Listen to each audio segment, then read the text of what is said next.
accueillir ce soir pour cette nouvelle soirée webinaire que organise donc le F3C. Et donc là, on enregistre la soirée pour qu'elle puisse être diffusée dans les prochaines semaines sur notre chaîne YouTube. Et pour ceux qui ne le savaient peut-être pas, donc voilà, vous pourrez regarder notamment sur cette chaîne YouTube notre ancienne soirée webinaire qu'on a pu faire en juin dernier, où on a évoqué la question de l'intelligence artificielle et où Serge Tisseron, notre président, nous a fait l'honneur d'honneur, nous a fait voilà, le plaisir d'interagir avec nous sous forme d'interview. Et donc voilà, ce soir on poursuit. Nous, au niveau de l'école française de cyberpsychologie et cyberpsychologie clinique, pour ceux qui nous découvrent peut-être ce soir, une brève précision un peu sur qui nous sommes. Nous, l'idée est pensée comme étant une école et un lieu de formation et de diffusion des savoirs en cyberpsychologie auprès notamment des psychologues, psychiatres et psychothérapeutes. Là où le F3C souhaite étudier en fait la relation qu'entretiennent les êtres humains avec les technologies, euh, on explore voilà, différents espaces, hein, mine de rien, qu'on appellerait cyber, que ça aille d'Internet à l'intelligence artificielle, en passant par la robotique. Et ce soir, ce qui nous réunit, le jeu vidéo. Et notamment, dans cette école de cyberpsychologie, l'idée aussi serait de sensibiliser et promouvoir aussi de nouvelles pratiques, dont celle des cyberpsychothérapies. Et c'est pour ça que ce soir, voilà, on a une intervention passionnante qui nous attend, où donc Charlotte Labossière et Olivier Duris vont nous présenter ce qu'est un psy gamer. Voilà, ils ont intitulé leur intervention Mon psy est un gamer, identification, projection et empathie dans le lien patient-avatar. Donc un sacré programme. Et pour présenter très brièvement nos deux intervenants ce soir, donc Charlotte et Olivier sont tous les deux psychologues cliniciens et chercheurs en cyberpsychologie, certainement un peu geeks aussi, hein. Ils travaillent ensemble depuis plusieurs années dans un hôpital de jour en pédopsychiatrie, où ils accueillent notamment des enfants et adolescents avec troubles du spectre autistique.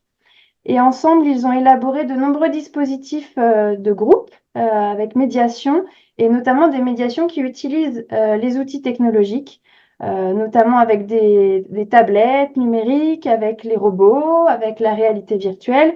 Et ce soir, ils nous plongeront dans un atelier thérapeutique à médiation numérique, donc avec le jeu vidéo, et nous montrer notamment voilà, leur réflexion autour du développement des capacités narratives chez les patients des groupes qu'ils ont pu accueillir en utilisant des jeux vidéo très forts, je pense, en symbole. On en reparlera, notamment Life is Strange.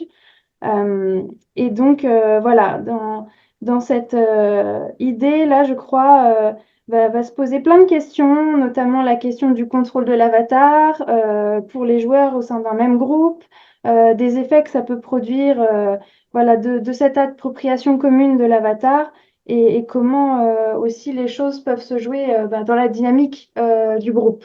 Voilà, donc sans plus attendre, je vais leur laisser la parole à Charlotte et Olivier. Et ensuite, n'hésitez pas voilà, à poser vos questions aussi bien dans le chat qu'on pourra faire remonter. Et si vous souhaitez prendre la parole, vous serez évidemment les bienvenus. Voilà, Charlotte et Olivier, c'est à vous. Merci beaucoup, Lucie. Et bonsoir à tous. Enchanté pour ceux qu'on ne connaît pas déjà.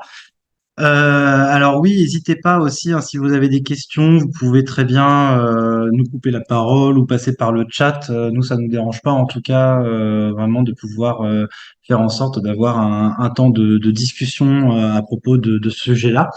L'idée d'aujourd'hui, en fait, vu que on a voulu faire une présentation assez courte pour pouvoir permettre en fait d'élargir le temps de discussion, c'était d'aborder un thème en particulier. Et on s'est dit que ça serait intéressant de vous parler d'une médiation numérique mise en place dans notre hôpital de jour il y a quelques temps qui est un peu spécifique par rapport à celle qu'on fait habituellement, puisque elle est basée sur la question du jeu vidéo narratif.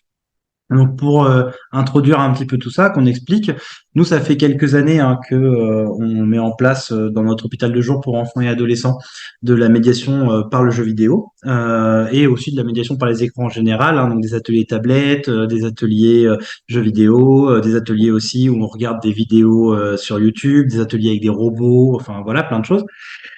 Et en fait c'est une médiation la médiation numérique, la médiation par le jeu vidéo, c'est une médiation qui commence à avoir de plus en plus de succès. Donc, il y a de plus en plus d'auteurs qui écrivent dessus, il y a de plus en plus de gens qui pratiquent avec ce type de médiation dans leur institution ou dans leur cabinet. Et très souvent, hein, on voit que les auteurs sont en accord sur plein de points différents sur l'intérêt que peut avoir en fait cette médiation thérapeutique dans leur clinique. Donc nous ici, on voudrait parler d'une clinique spécifique qui est la clinique avec les deux cas qu'on va présenter ici, qui est plutôt la clinique de la psychose infantile. Mais aussi, voilà, nous, à l'hôpital de jour où on est, on fait aussi avec la clinique de l'autisme, donc du TSA au sens général. Et du coup, on voit que ça, je pense qu'on va pas beaucoup revenir dessus d'un point de vue théorique, mais je pense que vous connaissez déjà un petit peu les bases. Vous savez que plusieurs points nous intéressent lorsqu'on travaille sur la question de la médiation par le jeu vidéo, notamment par exemple la question de l'immersion. Donc, je pense que vous savez ce que c'est que l'immersion, hein. C'est Arsenault et Picard, ils définissent l'immersion comme le lorsqu'une couche de données médiatisée se superpose à celle non médiatisée avec une étendue telle qu'elle empêche momentanément la perception de cette dernière. Donc en gros, ce qui veut dire que c'est le moment où en fait vous êtes tellement en fait pris dans la couche de données médiatisée, donc ici le jeu vidéo, que vous oubliez un peu ce qui se passe à côté. Et il y a certains auteurs, je pense à Benoît Virol par exemple, qui parlent de la question de la co-immersion. Donc, pour faire le lien entre l'immersion et le moment de la co-attention, comme on peut avoir entre le parent et son enfant. Et en fait, la co-immersion, c'est cette immersion partagée entre le thérapeute et son patient dans le jeu vidéo pour justement pouvoir en fait vivre une expérience commune à travers justement le médium numérique. Et ce qui est intéressant aussi, du coup, c'est tout ce qui peut être dit dans le lien entre le patient et l'avatar. Donc, pour rappeler rapidement, hein, l'avatar, vous savez, c'est cette figurine de pixels qui vous représente dans un jeu vidéo. Et donc, en fait, l'avatar, ce qui va être important, c'est de voir un petit peu comment est-ce que, avec cette figurine, vous allez pouvoir interagir avec l'univers numérique. Il y a plein de choses très intéressantes à dire sur l'avatar, dont on parlera après, hein. D'abord, on va faire une petite présentation clinique de justement notre atelier. Mais en tout cas, souvent, ce que les chercheurs présentent en fait lorsqu'ils parlent de la relation entre le joueur et son avatar, c'est la question de l'identification et de la projection. Nous, en fait, on a remarqué une chose, c'est que lorsqu'on commence à proposer un type de jeu spécifique à nos patients, qui est le jeu vidéo narratif, donc majoritairement basé sur l'histoire, il y a aussi un autre type de relation qui peut se mettre en place et qui est vraiment intéressant, qui est le rapport plus empathique avec l'avatar, en tant que figure de pixel, mais qui est aussi inclus dans un narratif, dans une histoire.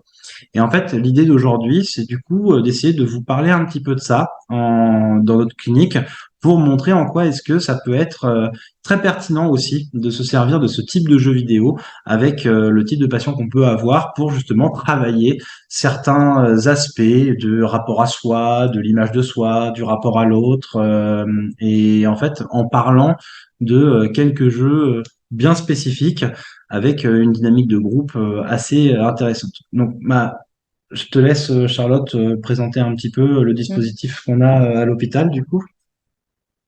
Donc oui, pour revenir un peu sur, on va dire plus de clinique à proprement dit, on va vous présenter notre dispositif d'atelier. Donc ça se passe quand même donc à l'hôpital de jour, ce qui implique que les enfants ont chacun leur emploi du temps et que l'atelier à médiation jeux vidéo, il est inscrit dans leur emploi du temps. Donc c'est un rendez-vous hebdomadaire, on se voit toutes les semaines. C'est 1 heure, 45 minutes, 1 heure généralement l'atelier. Et donc nous, on a l'habitude de recevoir 4 ou 5 patients pour former ce groupe. Donc, on se voit toute l'année, c'est un groupe fermé, on n'a pas d'invités. Voilà. Le but est quand même de travailler sur la dynamique groupale. On se voit toutes les semaines et pour faire rapidement le dispositif, globalement, nous on aime bien travailler avec un projecteur.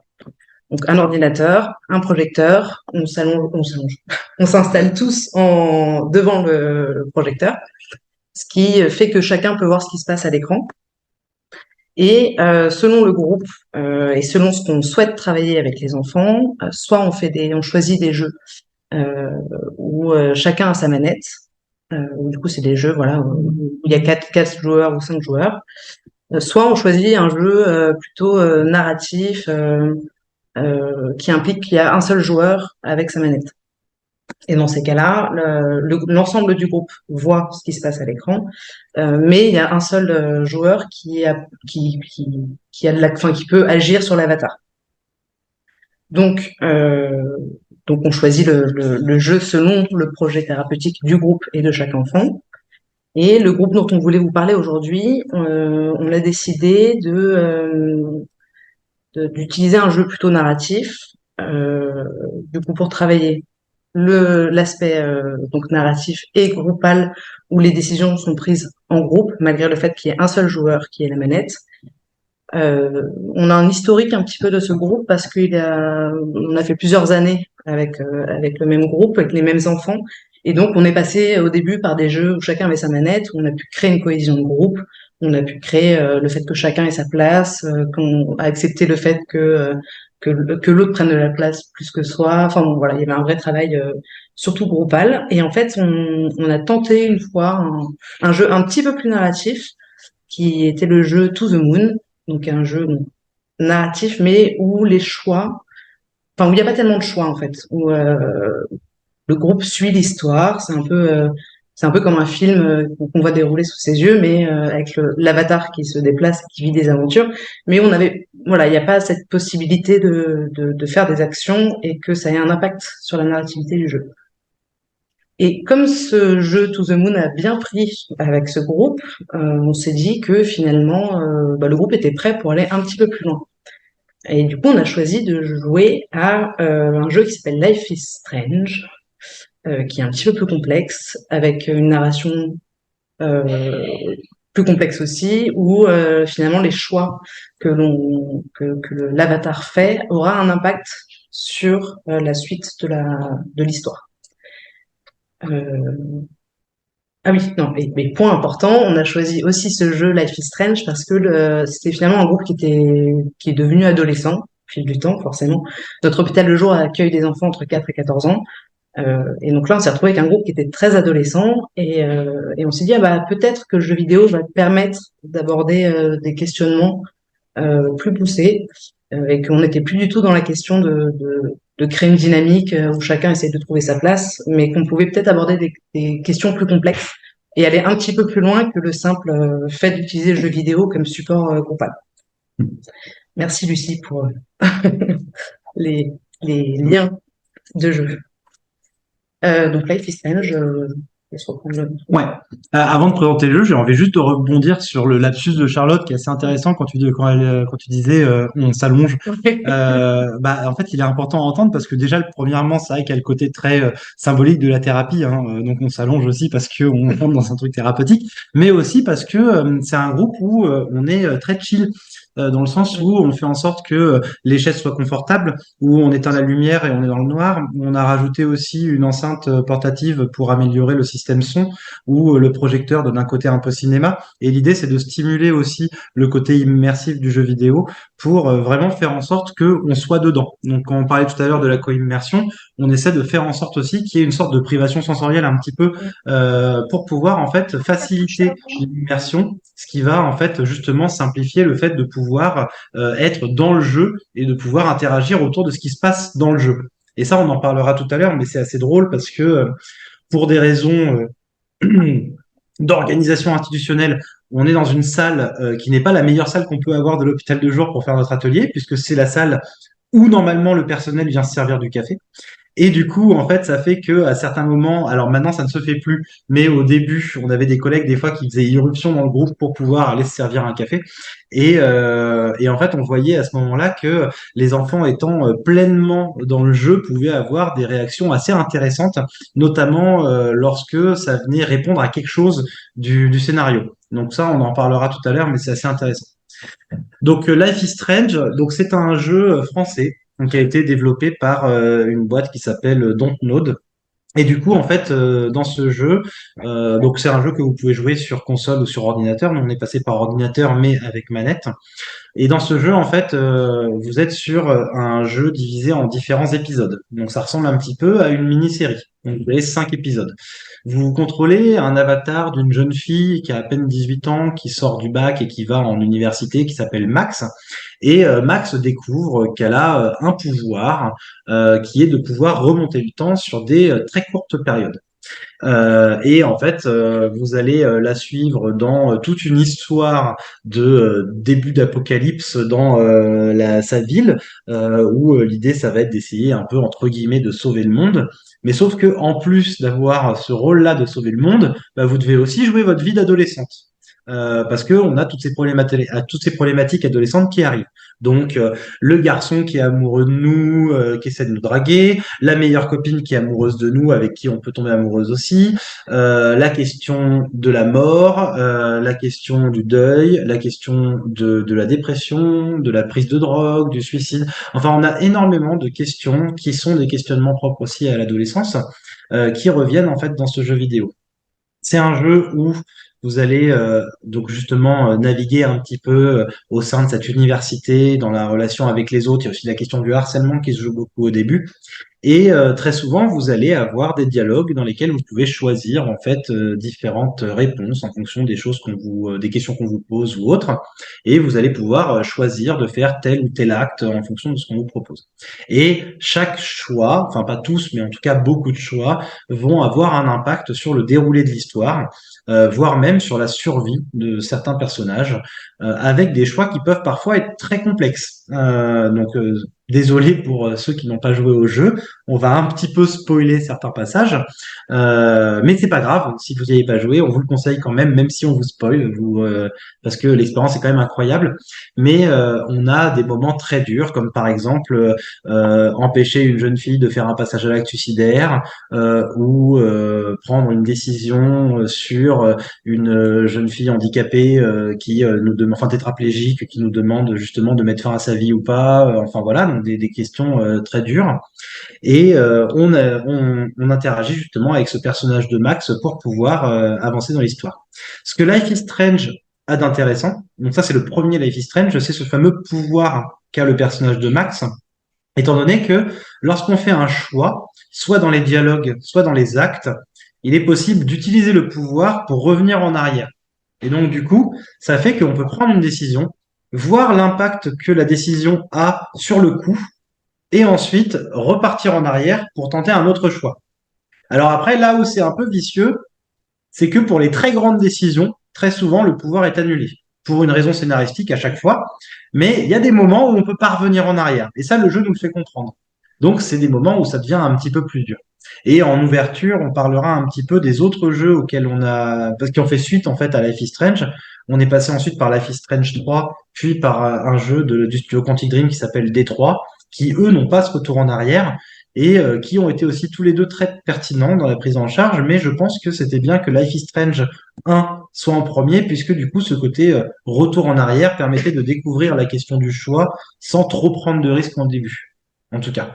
Donc voilà un petit peu pour la présentation du jeu. Maintenant, bah, je te laisse un peu parler du groupe en lui-même et tout ça. Euh, alors c'est très intéressant parce que Olivier, quand tu as parlé de comment est-ce qu'on faisait, quand tu as parlé du jeu et de l'avatar, tu as beaucoup dit nous et on. Oui, c'est vrai. Ouais. Et c'est un peu le sujet qu'on avait envie de porter ce soir, c'est cette question de s'identifier à l'avatar ou de s'en distancer un petit peu quand c'est trop, enfin quand il faut, enfin, quand on en a besoin. Et donc c'est vrai que, comme on l'a dit tout à l'heure, c'est un jeu narratif, donc il y a une seule personne qui a la manette. Une feuille, s'il te plaît. Il y a une seule personne qui a la manette, mais les décisions sont toujours prises en groupe. On l'a dit, c'est un groupe qui avait un groupe d'adolescents. Donc on s'est dit qu'on pouvait aborder des sujets des sujets difficiles, des sujets propres à l'adolescence, mais aussi difficiles, sous couvert de cette possibilité d'être finalement. Donc là, on avait 4 enfants 4 patients et nous on était deux adultes. Donc on était 6 finalement. Il y avait une seule personne qui avait la manette, mais on était 6 derrière à prendre les décisions. Et donc ce qu'on a pu observer et qu'on trouvait particulièrement intéressant, c'est justement le choix d'utiliser le nous, d'utiliser je, d'utiliser elle pour parler de l'avatar, selon les sujets qui étaient abordés. Cette possibilité-là, donc je trouve ça très intéressant que tu aies dit nous à chaque fois, parce que c'est vrai que au final on a dit que c'était très narratif, donc finalement c'est un mélange entre un film. Finalement c'est un peu comme un film où on peut prendre les décisions et influencer un petit peu l'histoire. Donc finalement c'est comme si on était un peu passif derrière quand on regarde un film. Normalement on est passif. Là on prend des décisions. Les décisions elles ont un impact sur l'histoire. Et bah, parfois, on a envie de se détacher un petit peu de cet impact. Quand Olivier parlait de la situation où on enfin, on doit aider une fille qui tente de se suicider. Pour le coup, c'était un moment très fort dans cette prise en charge parce que, alors certes, il y avait la possibilité de remonter un petit peu dans le temps et de tenter plusieurs choses, mais il y a un moment où effectivement on a été coupé et où on pouvait plus remonter dans le temps. Et dans ces cas-là, le groupe, quand il prenait ses décisions, alors qu'est-ce qu'on répond à la personne là? Parce que bon, là, elle va bientôt sauter, c'est quand même c'est stressant, donc en plus chacun exprime ses émotions aussi. Ça devient vraiment un support d'expression émotionnelle où chacun met un peu de sa personne. Euh, et au final, si mon souvenir est bon, on n'a pas réussi à la sauver cette personne. On a triché. Et du coup, les enfants nous ont demandé enfin les enfants, les ados, nous ont demandé à tricher. Donc on a fini par devoir tricher et prendre la sauvegarde d'avant pour établir. Pour avoir l'histoire que le groupe voulait. Voilà, parce que le groupe voulait sauver la personne, hein, donc on a dû tricher. Donc ça, faut le dire, mais on a triché. Non, parce que ce qui est intéressant, c'est de voir que pour la fin, le groupe a pas voulu tricher et a accepté la finalité, qui n'était pas forcément celle qu'ils voulaient. Mais en tout cas, pour le premier gros choix, ça avait été important pour eux de pouvoir avoir la possibilité de le faire. Et je pense que c'était une étape nécessaire pour ensuite pouvoir accepter aussi le fait que l'histoire soit un peu plus avancée, quoi. Tout à fait. Ce qu'on trouvait aussi qui a été très intéressant avec ce groupe, c'est que donc on a dit ce sont des adolescents donc qui sont préoccupés par des sujets propres à l'adolescence, mais ce sont des enfants en hôpital de jour, donc c'est pas pour rien. En fait, on a retrouvé dans ce dispositif d'atelier jeux vidéo la possibilité d'aborder ces sujets avec eux. On a envie de parler de deux patientes en particulier pour qui vraiment parler de soi aux adultes ou même aux autres enfants ou adolescents, c'était très difficile. Il y en a une qui décidait, qui refusait toute prise en charge, qui allait quand même, mais en disant non, moi je veux pas faire cette prise en charge, ça m'intéresse pas. Elle mettait toujours sa capuche sur la tête, elle se refermait, elle parlait pas. Et puis là, en jeu vidéo, elle était parce que le jeu vidéo était pas forcément une médiation qu'elle appréciait particulièrement, mais les sujets qui étaient abordés ont fait qu'elle a jamais eu de capuche sur la tête et que même si au début elle disait non ça m'intéresse pas ou qu'elle venait toujours en traînant les pattes en disant ça m'intéresse pas, une fois dans l'atelier, elle était concernée par ce qui était dit, concernée par les sujets qui étaient abordés dans le jeu vidéo et ça a été l'élément le plus moteur du groupe, clairement. Et la deuxième, qui est un peu différente, mais qui était toujours un petit peu aussi dans le refus. Moi, je dis rien, moi, je parle pas. Moi, il y a plein de choses qui m'intéressent pas. Mais qui avait surtout de grandes difficultés à parler d'elle-même. Parler de ses émotions, c'était pas possible. Parler de ce qui la préoccupait, c'était pas possible non plus. Tout le travail de l'hôpital de jour pour cette patiente, c'était vraiment de l'aider à s'exprimer et à sortir un petit peu d'elle-même ce qu'il a traversé pour qu'on puisse justement travailler avec elle. Et elle, c'est pareil, c'est une patiente qui traînait les pattes. Non, je veux pas y aller. Et au final, chaque semaine, c'était aussi un élément très moteur. Alexandra, il y a le micro qui est allumé.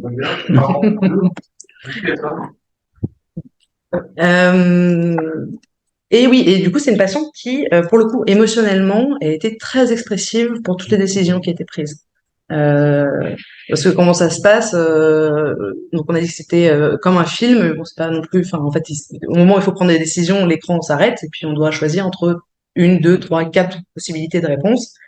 Et dans ces cas-là, bah, généralement, c'est bon, bah, qu'est-ce qu'on prend comme décision? Qu'est-ce que le groupe prend comme décision? Et puis ça permettait d'avoir des débats et des discussions.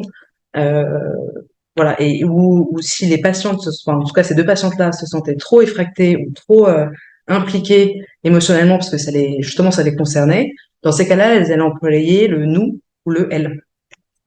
Donc jamais le je. Jamais, bah moi je ferais ça, ou alors, enfin jamais, si parfois ça arrivait, mais il fallait qu'on les pousse à ça en fait. Spontanément, c'était intéressant de remarquer que quand c'était trop difficile, euh, généralement on préférait employer le nous, le elle pour parler de l'avatar. Voilà. Et oui, et non, l'autre chose quand même qui est particulièrement importante, c'est vraiment cette question des choix qu'il n'y a pas forcément dans d'autres jeux vidéo qu'on a pu faire, et de voir vraiment l'impact de nos choix. Et c'est quelque chose qu'on essaie de travailler régulièrement à l'hôpital de jour avec les enfants qu'on a. Euh, mais c'est pas facile de se rendre responsable de bah, j'ai fait ça, donc il se passe ça. Là, ça leur permettait de l'expérimenter sans être directement impacté parce que finalement, c'est l'avatar qui expérimentait la décision, enfin l'impact de la décision ou du choix. Voilà. Hmm. Bah, j'ai bien envie de rebondir sur cette question du pronom personnel parce que c'est Benoît Virol que je citais tout à l'heure a justement écrit un article dessus où il parle de l'utilisation des pronoms personnels dans le rapport à l'avatar. Et c'est un exemple que je donne souvent quand on parle du rapport qu'on peut avoir justement avec l'avatar numérique. C'est ce côté. Imaginez par exemple que quelqu'un à côté de vous joue à Assassin's Creed. Je donne cet exemple comme ça. Et là, vous lui dites, bon, bah, qu'est-ce que tu fais là? Et donc, il va vous dire, bah là, tu vois, je suis en train de me déplacer dans Paris, je vais escalader Notre-Dame. Donc là, il utilise jeu, donc il parle en tant que joueur. L'avatar qui me représente dans le jeu est en train de faire ça, mais moi, je suis en train d'escalader. Et là, le joueur décide d'appuyer sur un bouton et pour pouvoir, je sais pas, moi, sauter d'une fenêtre à une autre. Et l'avatar ne répond pas à la demande, soit parce qu'il y a un bug du jeu, soit parce que le contrôle a mal été effectué par le joueur. Et là, d'un coup, mais qu'est-ce qu'il me fait lui? Pourquoi est-ce qu'il réagit comme ça? Donc, qu'est-ce que tu me fais? Et là, pouf, il y a un détachement qui se passe à ce moment-là. Et en fait, c'est toujours intéressant en thérapie de voir ce moment de détachement qui va se passer entre le moment où il y a du jeu et le moment où il y a du il, ou le moment où, du coup, comme le dit Charlotte, il y a du nous. Et en fait, ce qui est intéressant, c'est de voir que souvent en thérapie, les jeux qui sont utilisés sont des jeux où justement il y a la possibilité de pouvoir passer par justement le jeu JE, dans le sens où bah moi je fais ça en tant qu'avatar, je fais ci, je vais participer à ça. Et on voit que très souvent, ce qui se passe dans l'identification à l'avatar, c'est le fait de ce qui importe le plus aux joueurs généralement, c'est pas forcément que l'avatar le représente avec une figure bien particulière ou autre, mais c'est le fait qu'il vienne répondre à son intentionnalité d'action, à son intention d'action. Je veux sauter, j'appuie sur le bouton saut, l'avatar saute, donc du coup je m'identifie. Ce qui fait que quand l'avatar fait des choses qui ne sont pas prévues, il se passe toujours quelque chose d'un peu étrange chez le joueur. S'il y a des joueurs de jeux vidéo parmi vous, vous avez peut-être déjà vécu ce moment-là. Vous êtes en train de jouer à un jeu vidéo et l'avatar ne réagit pas parfaitement à votre demande. Votre personnage dans Red Dead est complètement souffle et ne marche pas de la bonne manière. Ou alors, super bon exemple du moment, dans le jeu vidéo Gris, qui est un jeu incroyable pour parler de dépression, vous cherchez à avancer et à sauter et votre personnage est lent, tombe au sol dès que vous voulez faire une action, ne répond pas à votre capacité d'action et ça crée quelque chose dans le lien que vous avez avec cet avatar et vous-même ça vous secoue parce que du coup il y a justement cet aller-retour qui va se passer entre identification et projection. Et ben en fait ici on voit que l'avatar est à la fois le véhicule qui permet de se déplacer et d'interagir, de communiquer avec le monde numérique, voire avec justement les personnages joueurs ou non joueurs qui l'occupent. Ça peut être l'extension du corps du joueur, toutes ces choses-là, on le sait. Mais à certains moments, et particulièrement dans des jeux vidéo narratifs comme Life is Strange, eh ben, il peut être aussi un élément indépendant du joueur, qui va montrer des actions ou des émotions qui ne sont pas forcément commandables par le joueur. Et ça, bah, c'est aussi, ça a été pas mal parlé par Serge Tisseron qui est présent ici aussi, qui en avait parlé dans ses articles et dans ses livres. Et c'est un moment en fait qui est vachement intéressant. C'est vachement intéressant pourquoi? Parce que à ce moment-là, on voit que dans la clinique dont nous parlait Charlotte juste avant, on est avec des jeunes qui peuvent avoir des difficultés déjà pour parler d'elles. Et alors, c'est vrai qu'à certains moments, passer par un avatar à travers lequel on va pouvoir dire du jeu, c'est très bien. Mais pour certaines, même encore là, c'est trop difficile. Alors que quand on propose justement une histoire, comme ici Life is Strange, avec ce personnage de Max, Max qui ressent pour elle et qui le dit, et qui ressent pas en fait pour le joueur, mais vraiment pour elle, qui est inclus dans un narratif, et ben là, ça va permettre finalement au joueur de parler à la place de l'avatar. Donc on va prendre un exemple, le moment où justement le copain de Max essaie un petit peu de la dragouiller maladroitement et il y a un autre gars qui arrive pour embêter Max. Le gars s'interpose, se prend un gros coup de poing dans le visage et là se prend une bagnole et s'en va. Et où là, moi j'étais choqué, j'ai dit, mais alors dis donc, il s'est foutu en plein milieu, il s'en est pris une, et elle s'en va comme ça sans même lui dire merci. Et en fait, là, les jeunes filles qui peuvent dire, ah oui, j'avoue quand même, c'est dur, le pauvre, parce que bon, après, en même temps, bah, et là, nous, avec Charlotte, on stimule. Bah, qu'est-ce que vous pensez que Max, elle a ressenti à ce moment-là? Bah, peut-être que elle était mal à l'aise parce que elle n'était pas amoureuse de lui et que lui, il essayait un peu de forcer. Et vous, vous auriez senti la même chose, les filles? Ah bah non, nous, on n'aurait pas fait ça. Nous, on aurait au moins dit merci, on serait pas partis. Et puis après, d'un coup, il y en a une qui va dire, attends, moi, non, j'aurais pas fait ça, c'est toi qui aurais fait ça. Et en fait, là, à ce moment-là, on voit que du coup, il va y avoir un passage déjà du max à nous, à je. Et ça, c'est en fait très intéressant. C'est ce passage-là qui nous intéresse. L'objectif, en fait, de notre groupe, c'était vraiment de pouvoir permettre déjà un nous qui ensuite permet ensuite l'émergence de subjectivité individuelle par le jeu, JE, et par le jeu JEU, pour pouvoir justement essayer d'exprimer quelque chose de soi, mais en passant par quelque chose de plus simple qui est l'histoire de Max dans le jeu vidéo. Et c'est là où en fait c'est très intéressant parce que comme Charlotte l'a dit, vous imaginez bien que mener un atelier jeux vidéo en hôpital de jour, généralement c'est quand même très chouette. Les gamins aiment bien. Et généralement, les gamins, ils aiment bien jouer, ils aiment bien avoir la manette en main. Donc les moments où ils ont tous la manette en main, ça s'excite, ça bouge et tout ça, c'est très chouette. Souvent, on va travailler aussi sur le fait de bien penser à ce que chacun puisse avoir la manette et puisse jouer un petit peu. Les jeux narratifs, Life is Strange, mais encore plus pour les jeux d'après, notamment Détroit, parce que Détroit est un jeu beaucoup plus complexe au niveau des contrôles, bah, c'est quasiment moi qui ai pris la manette pendant toute l'année. On était sur un groupe où c'est le psy qui a la manette et il n'y a aucun jeune qui s'en est plaint. Mais parce que, en fait, le psy qui a la manette, il joue pas pour lui, mais il joue pour le groupe. Ça veut dire qu'au moment où il y a un choix, on met pause, on discute, on réfléchit. Les jeunes vont dire, faut aller là, faut aller là. Mais en fait, sont tout autant impliqués que celui qui a la manette. Parce que, en fait, c'est la co-immersion dont je parlais tout à l'heure qui fait que chacun profite de la même expérience de jeu. Et ça, c'est quelque chose d'assez intéressant parce que du coup, le jeu narratif nous permet cette chose-là. Dans un jeu autre, comme par exemple un jeu de plateforme, même très perfectionné, je pense à Ori and the Blind Forest qu'on a pu utiliser, ça serait impensable de ne pas laisser les jeunes jouer parce qu'il y a quelque chose qui va se passer dans le contrôle même de l'avatar et dans l'interaction avec l'univers numérique. Ici, on était dans un espace où finalement, ce qui comptait, c'était pas que quelqu'un contrôle l'avatar pour en faire quelque chose, c'était de voir l'évolution de l'histoire et l'évolution de l'avatar avec ses propres sentiments, ses propres émotions, pour pouvoir justement en dire quelque chose dans un après-coup. Et là où justement, il n'y a jamais eu de frustration là-dessus, c'est à certains moments, on pouvait proposer à des jeunes de prendre la manette, mais dès que le moment devenait difficile, leur objectif c'était de la passer à un adulte. Pourquoi? Parce que eux, ce qu'ils voulaient, c'était pas forcément s'essayer à jouer, mais c'était juste que, bah voilà, nous on veut que là, elle réussisse cette action. Moi, en tant que joueur, je suis pas sûr d'y arriver. Et donc, mais en tout cas, en tant que groupe, nous, on veut arriver là. Donc, vas-y, toi, tu en es capable, prends-le. Et ça, c'est quelque chose d'assez intéressant parce qu'on voit que c'était pas ici l'élément de gameplay en lui-même qui intéressait nos patients, mais bel et bien en fait l'évolution de l'histoire. Et ça, en fait, c'est quelque chose qui nous a beaucoup intéressé dans cette action du jeu narratif. Chose qu'on fait pas souvent, parce que très souvent, nous, les ateliers qu'on met en place, quand même, l'objectif, c'est que chacun joue, chacun ait la manette, chacun puisse interagir.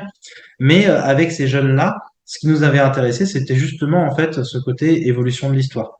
Et d'où le moment où, comme je vous le disais très souvent, les collègues rentraient dans la salle, allaient servir un café, et les jeunes s'en fichaient totalement. Ils laissaient les collègues rentrer. Alors souvent, les collègues étaient assez respectueux, parce que ce qu'on demandait un peu comme effort aux collègues, c'est si vous rentrez pour vous servir un café, asseyez-vous au moins 3-4 minutes avec nous pour regarder ce qu'on fait, au moins pour participer un petit peu et pas juste être de passage.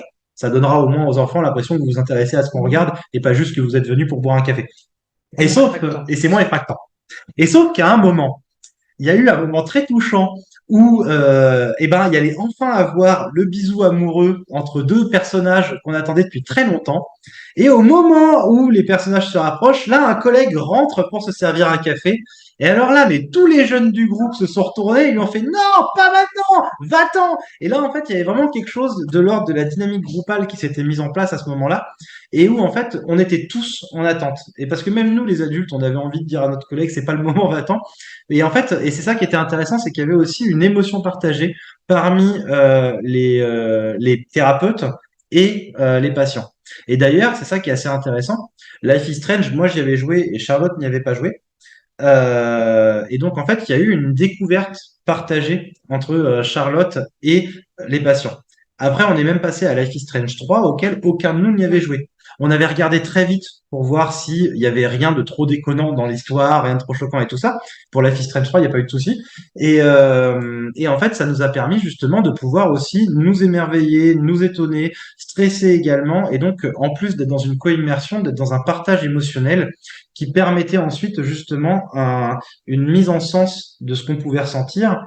Et donc, ce qui permettait aussi aux jeunes de pouvoir eux-mêmes exprimer leurs émotions, leurs ressentis, et qu'il y ait quelque chose qui se passe en fait là-dedans. Et alors après coup, on est passé sur Détroit, et là, c'était encore plus fort. Je sais pas si tu T'avais pas l'entends joué, un t'avais peu. joué à Détroit? Alors Détroit, j'y avais joué, mais j'y avais joué 4-5 ans avant, donc je me souvenais un peu, mais pas non plus énormément, quoi. Parce que c'est vrai que moi, je voulais rebondir un petit peu là-dessus au niveau pratico-pratique pour ceux qui veulent enfin, utiliser les jeux vidéo en médiation. C'est vrai que nous, on a toujours fait attention au fait que, moi, j'adorais jouer ce rôle, hein, mais que l'un de nous ne connaisse pas le jeu. Parce que ça amène beaucoup d'authenticité. Donc, ça amène de l'authenticité et de l'émotion de la part d'un des thérapeutes. Et ça, mine de rien, ça englobe quand même le fait que le groupe n'est pas composé que des enfants, mais aussi des thérapeutes. Et que vraiment le nous, c'est les 4 enfants, les 2 thérapeutes. Hmm.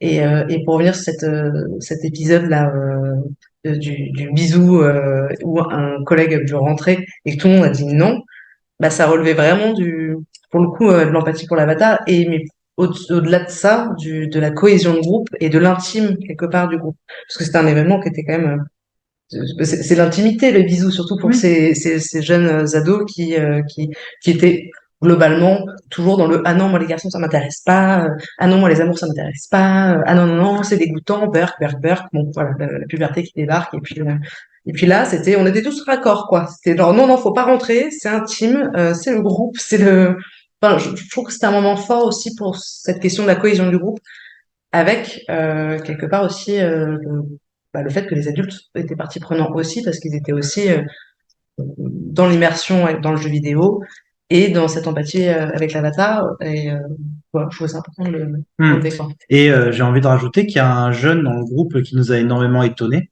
parce que en fait c'est un jeune qui communique très peu, qui parle très peu, ou alors quand il parle un espèce de mélange de français et chinois très compliqué à comprendre, avec un très fort trouble phonologique qui fait que il est assez incompréhensible.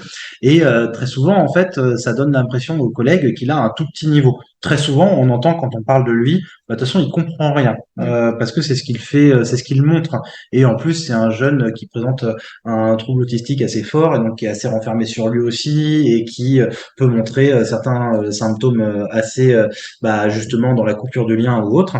Et lui, par contre, ce qu'on avait pu faire à certains moments, c'est que quand il prenait la manette, on remarquait qu'il était capable d'amener son avatar exactement aux bons endroits, au bon moment, et d'effectuer enfin pas d'effectuer les bons choix, mais d'attendre que aussi les autres disent quel choix ils voulaient et lui aussi de pouvoir donner son avis. Et c'était assez intéressant parce que ça a permis à ce jeune de nous montrer son niveau de compréhension, là où en fait il est normalement incapable de le faire, mais là l'investissement dans l'histoire a permis de. Et le contrôle de l'avatar a permis de mettre en scène sa compréhension aussi Voilà, ce qui est des assez choses. paradoxal parce que juste avant je parlais du fait que bah, c'était souvent moi qui contrôlais l'avatar, Oui. mais en fait c'est là où justement il y a quelque chose d'intéressant là-dedans, c'est de voir que bah, ce que je faisais c'est que le contrôle de l'avatar se faisait par l'adulte à partir du moment où bah, là on venait sur quelque chose de plus vidéoludique, donc où en fait il y avait besoin d'une maîtrise particulière du jeu pour pouvoir avancer. Mais sinon en fait le contrôle de l'avatar avait ce côté-là d'intéressant quoi. Mm. Et c'est justement là où Détroit, c'était un peu l'apogée de notre groupe narratif. Et d'ailleurs, ça a signé la fin du groupe, hein, parce Oui. que en fait, ce groupe-là a existé le temps de Life is Strange 1, Life is Strange 3 et Détroit. Et maintenant, on est encore un peu sur du narratif, mais c'est en différent. On est en train de Mm. changer parce que les jeunes ont changé. Il y en a quand même 2 sur 4 qui sont partis, et puis les autres sont dans d'autres groupes maintenant. Mais Détroit, c'était un peu l'apogée, parce que pour ceux qui ont déjà joué à Détroit, je vous apprendrai rien, mais pour les autres, bah, Détroit, c'est un jeu narratif également, mais dans lequel on contrôle 3 avatars. Donc 3 personnages inscrits dans une histoire. Et donc c'est très compliqué parce que ça vous demande à chaque fois de switcher de l'un à l'autre. Et chaque choix que vous prendrez avec l'un pourra avoir des impacts sur les histoires des autres. Donc c'est même déjà pour nous non autistes ou non psychotiques déjà complexe des fois à comprendre. Mais par contre, le jeu est un vrai film. C'est passionnant. Moi, je vous le conseille si vous l'avez jamais fait parce que c'est un film hollywoodien. Hein. C'est aussi un jeu français, mais en tout cas, c'est un chef-d'œuvre quoi. Et on voyait à ce moment-là qu'il y avait un énorme investissement de la part des jeunes qui venaient avec plaisir, qui nous attendaient devant la porte, qui nous grondaient si jamais on était en retard, qui nous grondaient si jamais on n'était pas là, alors que c'était des jeunes qui désinvestissaient totalement toutes les autres prises en charge quand même. Je pense notamment à une qui refusait toute prise en charge possible pour elle à l'hôpital de jour, qu'elle soit groupale ou individuelle, sauf le jeu vidéo dont elle parlait partout. Mm. Et en fait, quand elle parlait du jeu vidéo, elle parlait en fait de l'histoire, elle parlait des différents avatars et des rapports que justement elle pouvait avoir elle avec les Mm. autres membres du groupe, mais par rapport à l'histoire. Et généralement des sujets qu'il a touchés de près. Exactement. Mm. Donc la question de la violence parent-enfant, parce que dans Détroit il y a ça, la question aussi du lien mère-fille, il y a ça aussi dans Détroit, là où l'autre jeune, elle était plus sur la question révolutionnaire, lutte des classes, voire lutte contre le racisme, qui était aussi quelque chose qui elle l'a travaillé beaucoup. Détroit travaille énormément de sujets très adultes de cette manière-là, et vraiment c'est un très bon sujet. Et du coup aussi c'était intéressant de voir que le seul moment où il y a eu une coupure nette d'une séance. C'est un moment où un des jeunes était un peu en crise depuis le matin et était en mode attaque du cadre à fond. Et du coup, en fait, on était en train de jouer, je crois que c'était à Détroit ou peut-être à la Fistine, je sais plus. Et il y avait des choix qui apparaissaient. Et cette fois-là, il voulait attaquer le cadre. Et donc, il prenait des choix qui n'étaient pas ceux demandés par les autres membres du groupe. Alors là, c'était vraiment une petite attaque vicieuse hein, pour faire chier le monde. Et sauf que à ce moment-là, nous qui essayons de remettre du sens, de la limite, du cadre, bah forcément, ils nous écoutaient pas parce qu'ils étaient dans cette attaque du cadre. Et là, en fait, bah, il y a 2 des jeunes du groupe qui se sont levés et qui ont dit, mais moi, je participe pas à ça. Nous, on est là pour faire un truc en groupe. Bah là, ce qu'on fait, c'est pas du groupe et ils se sont barrés. Et en fait, on a accepté qu'ils s'en aillent parce qu'en fait, ici, par leur acte et par leur mise en sens, ils venaient d'appuyer sur le côté important justement du fait qu'on était dans une dynamique groupale et où justement, bah, c'est ce qu'on disait tout à l'heure, il faut d'abord passer par du nous pour pouvoir ensuite permettre l'émergement du jeu, JE. Et en fait, voilà tout ce qu'on, parce que je vois que ça fait déjà 3 quarts d'heure, hein, Oui. que voilà ce qu'on voulait un peu présenter, c'est le fait que le jeu vidéo, on n'était pas là pour faire une présentation globale du jeu vidéo parce que on se dit que si vous vous êtes inscrit à un séminaire de l'EF3C, c'est que vous savez de base que le jeu vidéo, c'est une médiation thérapeutique intéressante. Donc on n'allait pas repartir sur les bases. Et du coup, on a voulu montrer cette petite spécificité-là. Ça veut dire que le jeu vidéo, qui est plus basé sur le narratif que sur le gameplay, pour justement pouvoir travailler sur cette identification à l'avatar, mais également surtout sur cette empathie avec l'avatar. Et que pour qu'il y ait identification et projection, bah, il y a ce côté du contrôle, il y a ce côté du véhicule qui nous transporte un petit peu dans le monde numérique. Mais pour qu'il y ait ce rapport empathique avec l'avatar, Il faut justement que l'avatar soit inscrit lui-même dans un narratif qui lui permet en fait justement d'avoir ses propres émotions pour que nous ensuite on puisse en dire quelque chose. Et du coup, en fait, ce qui nous intéresse, c'est justement ça, le fait de pouvoir commencer par un elle ou il, puis ensuite par un nous, et enfin par un je. Et pour nous, en fait, dans notre clinique, ça c'est quelque chose de très pertinent et qui peut se retrouver dans pas mal de jeux. Et pour ceux que ça intéresse, je pense pas qu'on aura le temps de montrer la vidéo aujourd'hui, mais je vous conseille un excellent jeu, alors qui a pris un coup de vieux maintenant, mais qui est quand même très bon, qui s'appelle The Nomad Soul, créé aussi par Quantic Dream. Et en fait, parce que quand vous commencez à jouer à The Nomad Soul, au début, l'avatar casse le quatrième mur et vous parle à vous en tant que joueur et dit, bon, alors attention, maintenant, à partir de maintenant, tu vas contrôler mon corps, tu vas aller dans mon monde et tu vas devoir en fait comprendre pourquoi, enfin mener une enquête quoi en gros. Et le joueur doit appuyer sur oui ou non quand il dit est-ce que tu es prêt maintenant et tu fais gaffe parce que c'est mon seul corps et j'en ai qu'un seul. Et en fait, ça, c'est quelque chose de très intéressant de voir que lorsque l'avatar sort un peu du côté coquille vide qu'on peut avoir un peu dans un Mario, entre guillemets, qui est juste en fait cette figurine de pixels qu'on contrôle et qui nous permet d'interagir avec le monde, il y a autre chose qui va pouvoir se passer dans le rapport à lui, quoi. Voilà, pour conclure. Merci, merci Olivier, merci Charlotte. C'était extrêmement dense, c'est allé à toute vitesse, mais c'était passionnant. Passionnant parce que vous avez abordé des choses à la fois très concrètes, je trouve, sur le cadre d'un dispositif de groupe. Et ça, je trouvais ça intéressant quand même de le rappeler. Et notamment parce que, mine de rien, en fait, à chaque, finalement, avec une médiation jeu vidéo, il peut y avoir tellement de cadres possibles, en fait, tellement de dispositifs. Et le vôtre, je le trouve particulièrement intéressant, et notamment quand Olivier t'a fait référence au côté chill, donc un peu de la relaxation, un peu en étant dans une salle détente, allongée, hein, comme tu disais, Charlotte. Et je trouvais ça super intéressant parce que ça, enfin moi, ce que ça m'a évoqué, et alors encore plus quand vous parlez du coup là des autres professionnels qui débarquaient pour prendre leur café, j'imaginais les quatre ados dans leur piole avec les psys là qui jouent aux jeux vidéo, et puis là les parents qui débarquent pour prendre le café, notamment avec cette scène là de romance dans Life is Strange, de dire ah non, non, vous rentrez pas là, c'est notre moment, enfin voilà, on préserve un peu les frontières, et je trouve ça hyper intéressant. Il y a vraiment beaucoup, beaucoup de choses sur lesquelles on pourrait revenir, hein, je crois, mais peut-être que je pense qu'il y a des petites questions qui dans la salle, si on peut dire ça, virtuelle. Mais moi, je trouve ça vraiment chouette aussi le fait de revenir sur la thématique des jeux narratifs que vous utilisez en fait, parce qu'on sent quand même que c'est pas des jeux qui ont été choisis au hasard, hein, et qui quand même là, pour le coup, traversent aussi complètement la question là de l'adolescence, comme vous disiez là avec Life is Strange. Alors certes c'est l'apocalypse, mais c'est aussi l'apocalypse parce que c'est ce qui se passe chez l'ado quoi à ce moment-là pour Mm. lui quoi en fait. Et je trouve ça hyper chouette comment pour ces jeunes qui comme vous les décrivez, là, avec leur capuche complètement repliée, refermée sur elles-mêmes, bah là, elles vont s'ouvrir parce que ça résonne en elles, en fait, ce qui se passe là à l'écran. Enfin, la scène, elle est projetée, quoi. Là où elles peuvent pas se le dire, elles peuvent pas se raconter de quelque chose qu'elles vivent, bah là, c'est devant leurs yeux, quoi, et on en fait quelque chose, et parce qu'il y a le groupe, et je trouve ça vraiment passionnant. Ouais. Et ce passage du ouais, avatar, nous, je top, quoi. Enfin, et surtout, si vous partez quand même, vous disiez de patients, patientes en tout cas, qui avaient un peu cette étiquette diagnostic de psychose infantile quand même. Enfin, parce que là, on se dit qu'il y a vraiment quelque chose qui se joue au niveau de leur subjectivation et c'est énorme, en fait. C'est énorme. Alors le truc qu'on n'a pas dit, mais c'est vrai que ça a été une grande question, c'est que c'était la première fois qu'on respectait pas les PEGI. Ah Et c'est oui, pas rien, en ouais. vrai. Ouais, oui, c'est Euh, vrai. C'est une grande question souvent en tant que thérapeute, de se dire, bon, je le fais ou je le fais pas, celui-là. Ouais, ouais. alors Ouais. très souvent, moi, le conseil que je donne aux gens qui me posent la question, c'est bah écoutez, on respecte les PEGI, comme ça on s'embête pas.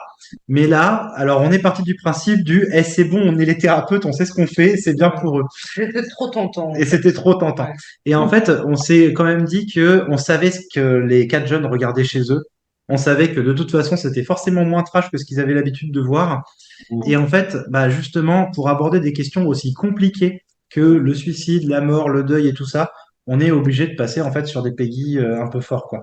Et Mm. donc Life is Strange 1 et 3, si ma mémoire est bonne, c'est du PEGI 16 et Détroit, c'est du 18.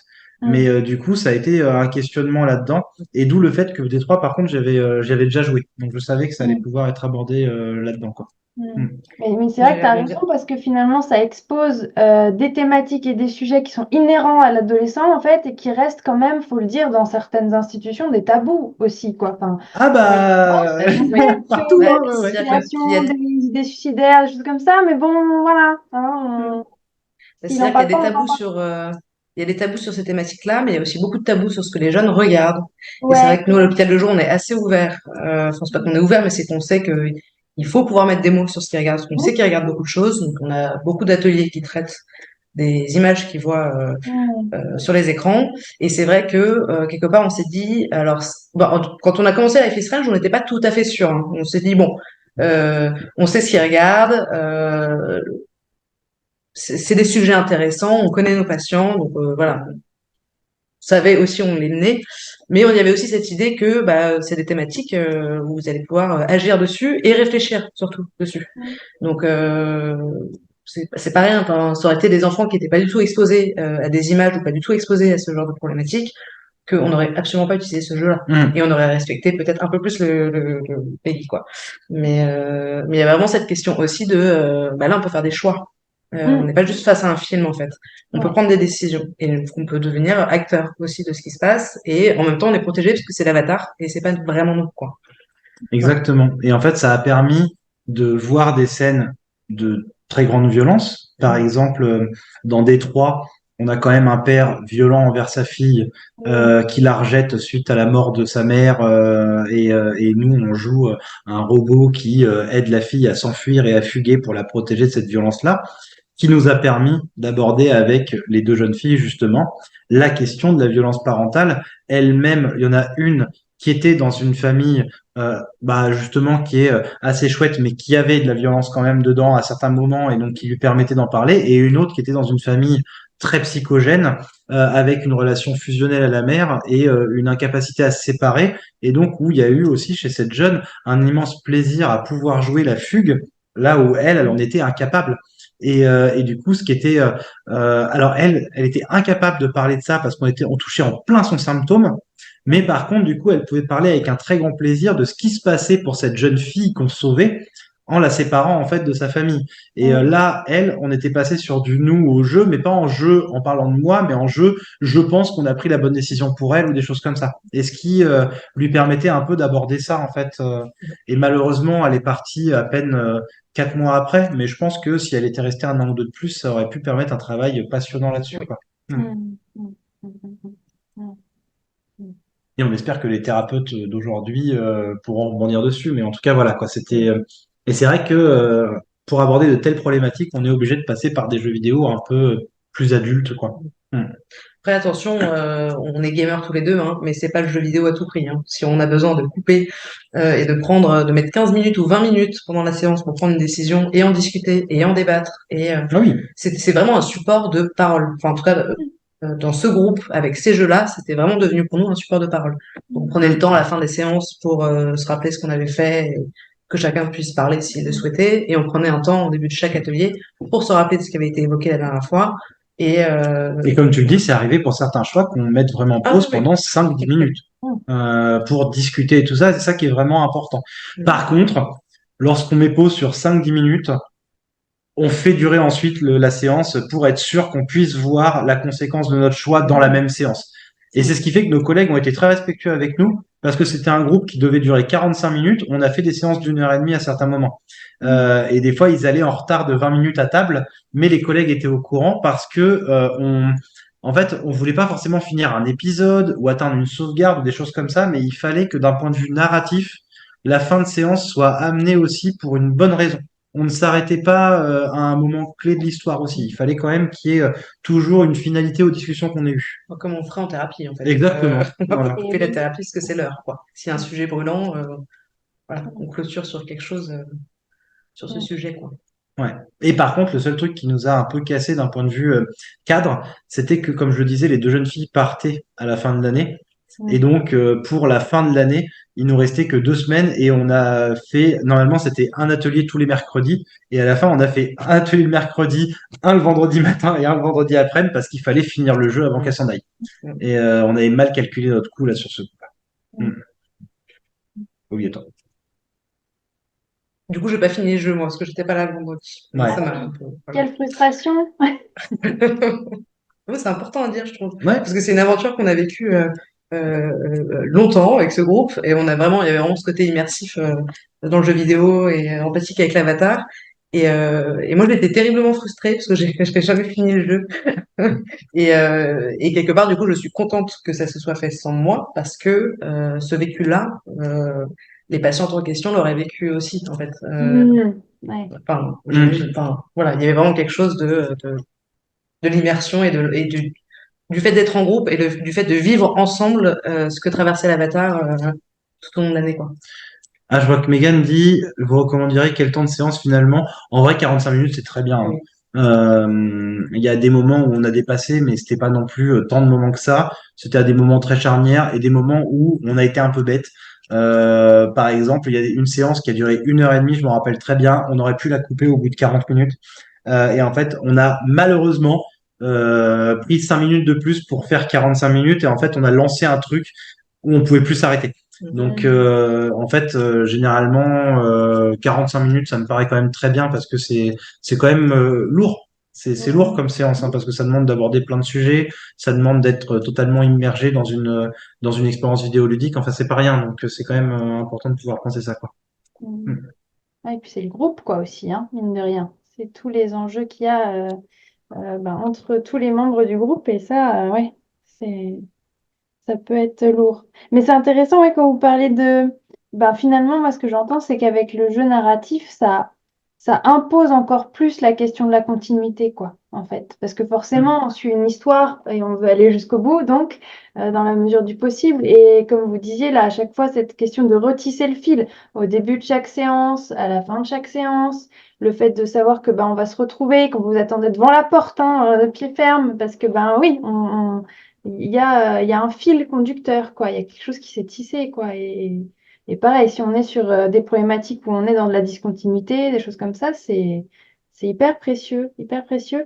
Et c'est intéressant parce que tu disais, Charlotte, la question aussi de quand est-ce qu'on s'arrête, ben, un peu comme en thérapie, en effet, quand on nous lâche une bombe, on va pas s'arrêter comme ça et on trouve le moment opportun. Moi, ça m'a fait penser aussi à la place du thérapeute, notamment quand Olivier, toi, tu parlais au moment où vous jouiez à Détroit, du coup, si je me trompe pas, et que finalement, c'était toi qui étais aux manettes. Euh, Mm. et finalement, c'est le groupe qui te dirigeait en dirigeant l'avatar, voilà.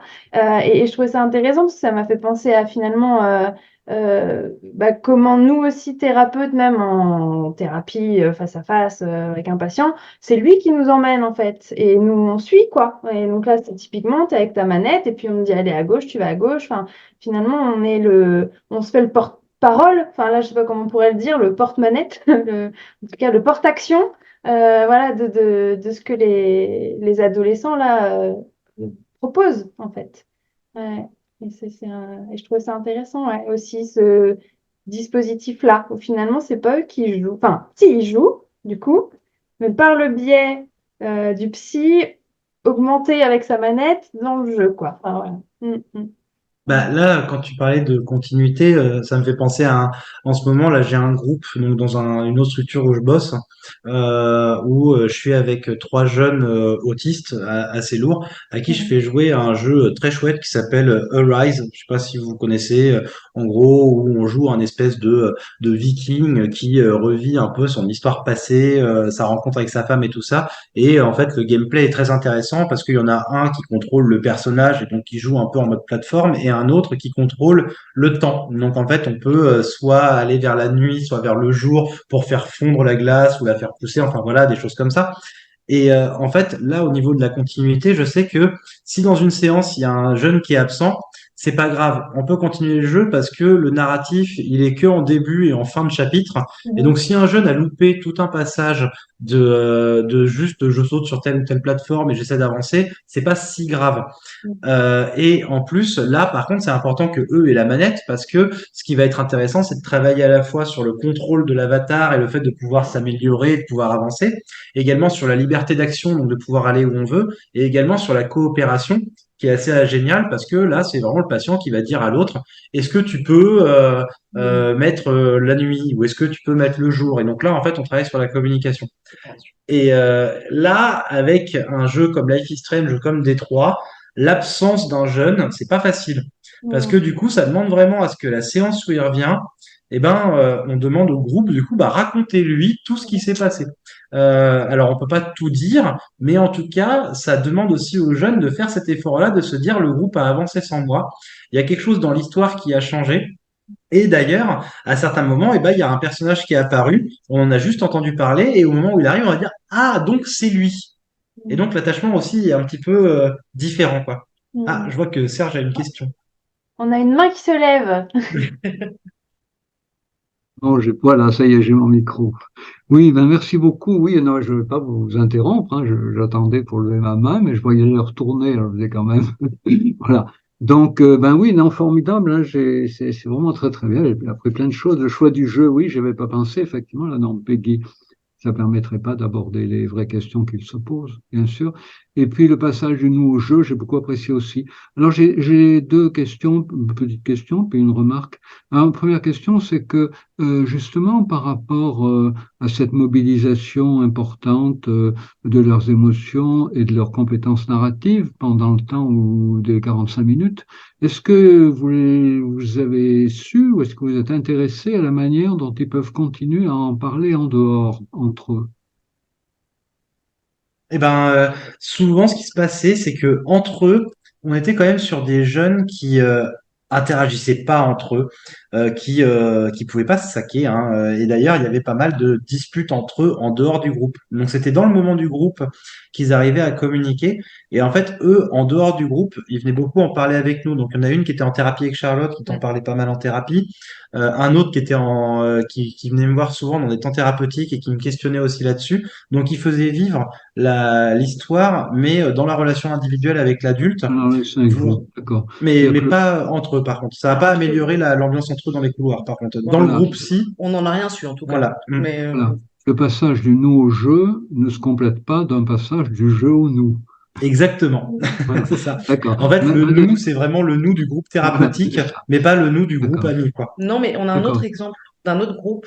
Je sais pas si tu te souviens, où pour le coup ils étaient quatre. Il y avait quatre avatars, donc ils jouaient à quatre.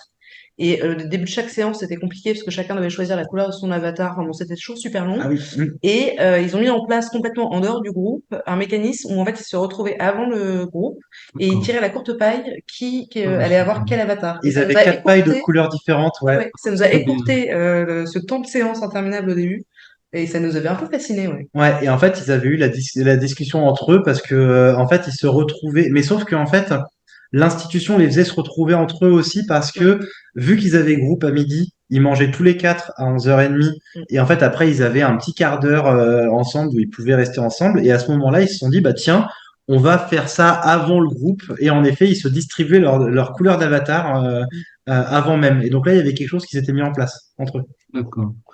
Oui, puis ce que montre votre travail aussi, par rapport au fait que les collègues acceptent que l'heure du repas puisse être dépassée, c'est que c'est un projet institutionnel. Il faut Hmm. vraiment Ouais. que ce soit soutenu par l'institution. C'est un projet groupal. Voilà. Mais j'ai une autre question. Alors, pas vous étonner, elle est parallèle. Je me dis, est-ce qu'ils en parlent en dehors? Est-ce qu'il y en a qui, du coup, ont demandé à avoir le jeu chez eux pour Oh pouvoir oui. le continuer et puis peut-être spoiler un peu et puis avoir moins de suspense. Comment ça s'est passé? Eh ben, on en a deux qui ont triché. Ah mais Alors, oui. sans vraiment c'est pas de la triche, mais qui sont allés voir. Alors, il y en a une qui est allée voir si un personnage restait en vie. Mm. Regardez les vidéos YouTube surtout. Voilà, qui allait regarder en fait sur YouTube les streams. Et D'accord. sauf que ce qui était très drôle, c'est que elles étaient quand même dans le respect du groupe Mm. parce que elles ne donnaient pas la réponse aux autres. Par contre, elles nous D'accord. disaient. Alors moi, je suis allé regarder. Et du coup, c'était assez marrant. Et il y en a une qui nous avait expliqué, bah oui, parce que j'ai tellement pas envie qu'il lui arrive du mal que je veux être sûr qu'on prenne la Voilà. bonne décision. Mm. D'accord. Ça, c'est vraiment de l'empathie. Mhm. Exactement. Empathie complète. Et sinon, alors j'avais une remarque. Alors, c'est cette idée que vous évoquiez au début que l'avatar, quand l'avatar répond, c'est je. Quand il répond plus, c'est qu'est-ce que c'est cette bourrique? Qu'est-ce que tu me fais? Qu'est-ce qu'il me fait? Etc. Et je me disais, mais est-ce que c'est pas un peu pareil pour tous les objets avec lesquels on a une grande proximité? Parce que quand j'allume mon ordinateur, je dis je me connecte. Je me branche. Mais s'il marche pas, je me dis, mais qu'est-ce qu'il me Mm. fait? Voilà, donc c'est pareil. Le pilote conduit son avion, il dit, nous décollons, je décolle. Puis s'il y a quelque chose qui marche pas, il dit, mais qu'est-ce qui lui arrive à mon avion? Voilà. Donc, en fait, ce que je veux dire, c'est que c'est très intéressant, cette réflexion sur l'avatar, mais que ça rejoint un problème général de nos relations aux objets. Après, ce qui est intéressant, c'est de voir qu'est-ce qu'il peut y avoir de plus spécifique. Et ce que vous avez bien montré, c'est qu'il n'y a pas seulement le je, le il, le tu, mais le nous. Ça, c'est vraiment Mm. intéressant. Mais c'est pour ça que je suis un peu frustré que le passage du nous au je se complète pas d'un passage du je au nous. Et alors peut-être que c'est quelque chose d'ailleurs qui se passe dans les échanges qu'ils ont après avoir joué, mais peut-être que vous l'avez pas, peut-être que vous l'avez pas clairement, je dirais pas identifié, mais que vous l'avez pas euh, clairement pas systématisé, mais comment dire, vous n'en avez pas fait un objet d'étude, quoi. Mais ça pourrait être intéressant de voir comment les relations, comment une groupalité se construit et comment finalement ils sont en dehors de cette activité groupale beaucoup plus un groupe que ce qu'ils ne l'étaient avant cette activité groupale. Ça peut en effet être très intéressant. Après, c'est vrai qu'avec certains jeunes de l'hôpital de jour, les difficultés sont telles que je suis pas sûr qu'on y arrive en dehors même de l'espace thérapeutique. Mais ça dépend vraiment desquels. Je pense que par exemple, dans ce groupe de quatre-là, il y en a deux avec qui ça serait envisageable, mais les deux autres pour qui c'est encore beaucoup trop dur pour eux de sortir cette relation du groupe même qui est tenu par le psy, à moins qu'il soit dans un espace qui est toujours en fait à encadrer et accompagner. Mais je pense Hmm. par contre que ce côté du nous au jeu et du jeu au nous, on le retrouve par contre chez les neurotypiques qui justement se retrouvent à travers l'écran, à travers les jeux vidéo et qui Oui, oui. justement fait que les jeux vidéo sont tant portés et investis par les jeunes adolescents parce qu'il y a cette volonté-là aussi de pouvoir passer du jeu Voilà. au nous après quoi. Exactement, c'est pour ça que j'avais ça en arrière-pensée en vous demandant si ça pouvait fonctionner aussi avec ces enfants psychotiques que vous avez. Mais ce que vous me répondez, c'est qu'ils sont trop mal, trop, comment dire, ils sont trop enfermés dans leurs difficultés pour que ça puisse fonctionner. Peut-être Alors aussi ceux-là parce en tout que cas, ouais. Peut-être aussi parce que comme ils sont répartis par groupe dans l'institution et que, si j'ai bien compris, l'activité est une activité qui va chercher des enfants dans différents groupes, ils sont renvoyés par l'institution à leur propre groupe, ce qui est un petit peu aussi, ça fonctionne peut-être un petit peu comme, comment dire, comme une sorte d'interdiction tacite à faire un autre groupe que les groupes existants faire Hmm. un groupe, un groupe auto-initiative. Voilà, ils ont les groupes fixés et ils font pas un groupe de leur propre initiative. C'est Voilà, en ça. tout Mais cas, en tout cas, c'est. ça reste un truc quand même très intéressant. Et pour Ouais. rebondir sur ce que vous disiez sur le rapport aux objets, moi, ça m'a fait penser à un truc tout bête, mais un des premiers jeux vidéo, moi, qui m'avait marqué, c'était Red Dead Redemption 1, je crois, si ma mémoire est bonne, parce que justement, quand je contrôlais mon avatar et que j'allais au niveau d'un champ de maïs, mon avatar se mettait en fait à tendre la main pour toucher le maïs sur le haut, alors que je lui avais jamais demandé. Et ça, c'est la petite différence que justement l'avatar va avoir avec une voiture, un avion ou autre. C'est le fait qu'on peut lui implémenter justement une sorte de comportement indépendant qui vient créer aussi cette petite scission en fait, par des fois des petits détails tout simples. D'accord, d'accord. D'accord. Non, l'avatar n'est jamais vraiment nous, il est un autre, toujours en même temps. Il est à la fois soi et un autre. Hmm. Ah, ça ouvre des champs de réflexion. Merci beaucoup, en tout cas. Est-ce qu'il y avait peut-être d'autres remarques ou questions dans la salle? Je pense notamment à Marie-Claire peut-être ou Mégane.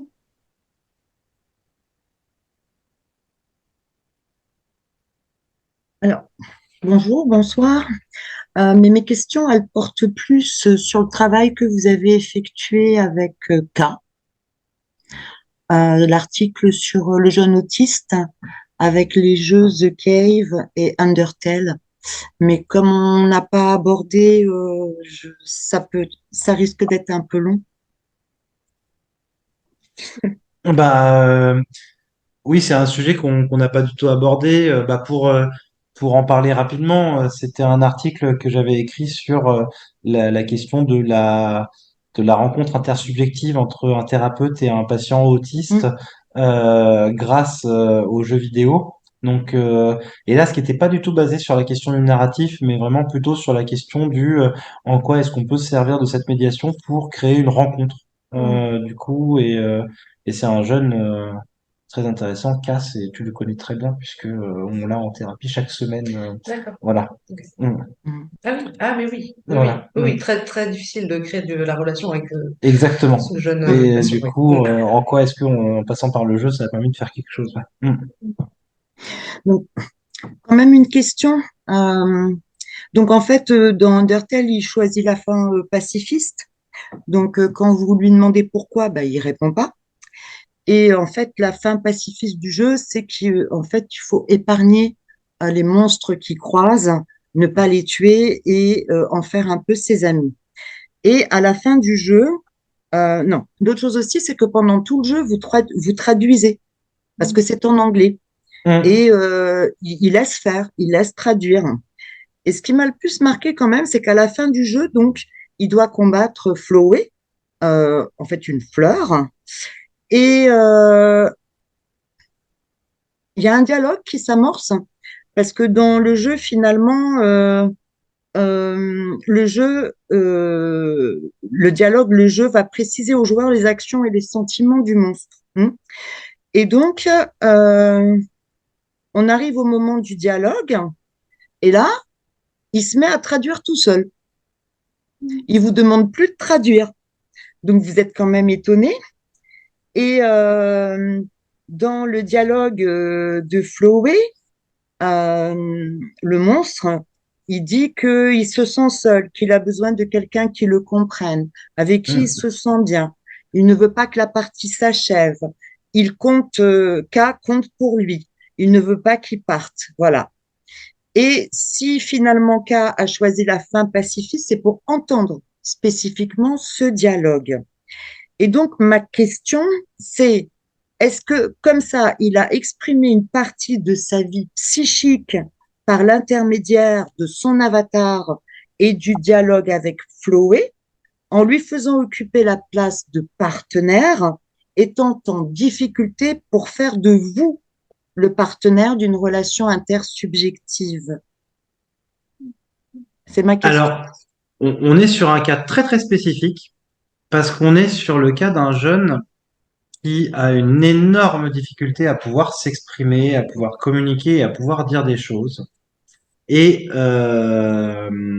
et en fait, le jeune connaissait ce jeu par cœur. Il n'y avait jamais joué, mais il avait regardé des streams et tout ça. Et donc, en fait, moi, l'hypothèse que j'ai faite dans cet article-là, c'est qu'il a choisi ce jeu et choisi cette fin pour pouvoir me faire passer ce message qu'il n'était pas capable de dire lui-même. Et donc, à ce moment-là, l'avatar devient son porte-parole. Mais ce qui est marrant, parce que en fait, la parole, il la connaît déjà, mais il veut faire passer quelque chose. Et donc, pour me faire entendre ce message, eh ben, il fait 25 heures de jeu pour qu'enfin sorte la phrase qu'il ose dire, je me sens seul et j'ai Oui. besoin de créer du lien avec toi. Et alors, en plus, on est sur un jeune qui a depuis montré un énorme investissement du jeu Undertale, puisque il écrit maintenant des histoires basées sur Undertale. Oh, Donc depuis ce jour-là, en fait, il y a quelque chose qui, en tout cas, qu'il a investi lui-même à travers cette histoire et ces personnages du jeu. D'où le côté extrêmement touché quand j'ai découvert ça, Je n'avais pas compris le parce rapport avec le que jeu. j'ai découvert il y a à peine 2 semaines que il écrivait des histoires sur Undertale, ce qui m'a énormément touché. Mais voilà. Et en tout cas, l'idée, c'est qu'en effet, pour faire le lien avec ce qu'on a présenté aujourd'hui en webinaire, c'est que là, on est sur un cas très spécifique parce que le jeune Mhm. savait exactement quelle phrase allait être prononcée et du coup, il s'est servi de l'avatar comme support de parole. Ce qui est Ouais, c'est pas, ça. ce qui est autre chose, parce que c'est quand même très rare. Habituellement, quand on sert des jeux vidéo en thérapie, il y a une histoire aussi qui va se jouer dans comment on joue, comment on interagit, comment on découvre, comment on s'étonne. Alors que là, K, mais enfin, je sais pas s'il y a des gens qui ont joué à Undertale parmi vous. Undertale, c'est pour moi un des meilleurs jeux au monde, mais c'est quand même un jeu extrêmement compliqué Ouais. qui demande une réactivité, une compréhension de l'histoire, qui demande énormément de choses. Et ce jeune jouait avec une facilité qui montrait qu'il connaissait par cœur les patterns. Il savait quoi faire. Il a jamais eu de difficultés. Donc on était vraiment, vous savez, sur ce cliché de l'autiste de haut niveau Mm. qui sait exactement quoi faire et qui reproduit à l'identique. Et en fait, là où c'est intéressant, c'est que il sait parler anglais, mais en me laissant traduire, il me laisse aussi cette place-là de celui qui cherche à mettre de sens, de celui qui crée de la relation, et sauf à la fin où lui, il prend la parole pour pouvoir en fait finalement s'exprimer, dire quelque chose. Et donc, c'est une autre histoire, c'est autre chose, c'est une autre relation thérapeutique, mais oui, la question que vous posez permet de montrer que certains jeunes peuvent se servir aussi Mm. de l'avatar comme porte-parole, là où dans les jeunes, pour les jeunes qu'on a présentés aujourd'hui, c'est plutôt elles qui se sont fait porte-parole de l'avatar, ce qui est un peu Mm. l'inverse, quoi, du coup. Mm. Bah, moi, ça me fait Merci. réfléchir sur le fait que certaines regardaient les vidéos YouTube pour voir les différentes possibilités selon les choix qu'on prenait, quoi. Oui, on peut faire le lien avec ça, Puis, ouais.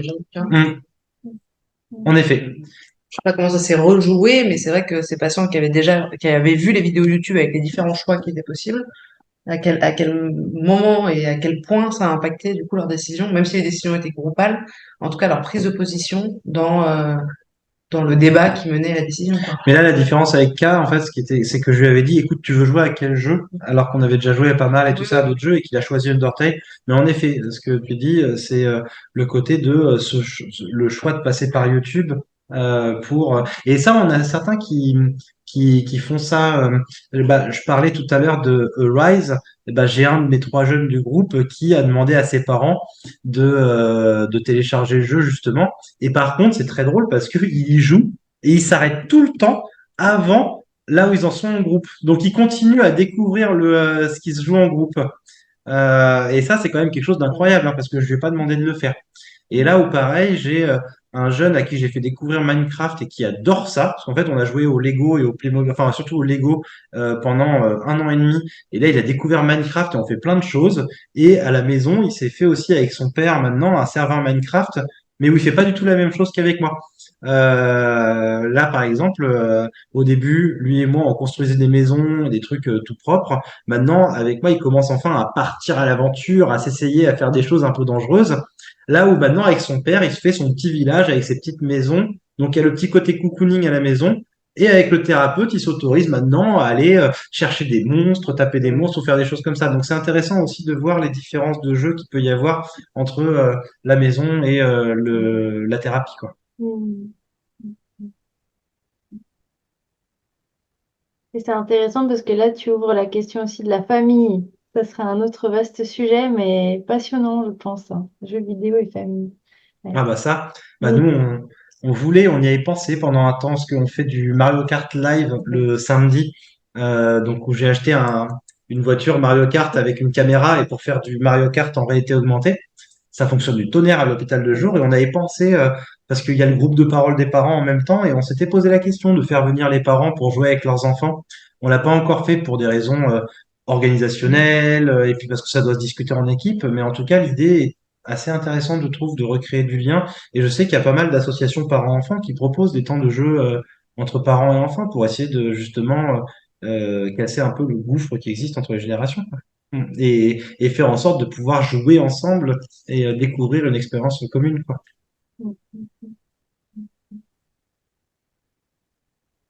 Moi, j'ai découvert les jeux vidéo. J'avais 3 ans et j'étais sur les genoux de mon père, hein. Mais ça m'a marqué. Je suis encore capable d'en parler, même si j'ai jamais joué avec mes parents. En tout cas, ça a commencé comme ça le plaisir, quoi. Mm. Mm. Mm. Alors que moi, j'ai commencé à jouer après les thérapies. Voilà. Parce que j'étais frustrée de moins jouer.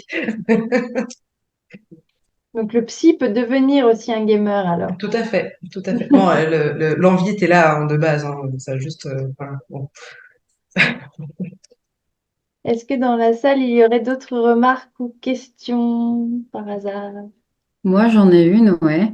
Je suis assez curieuse de savoir quelle va être votre réponse parce qu'on m'a posé cette question il n'y a pas très longtemps, plutôt du côté des créateurs de jeux, justement.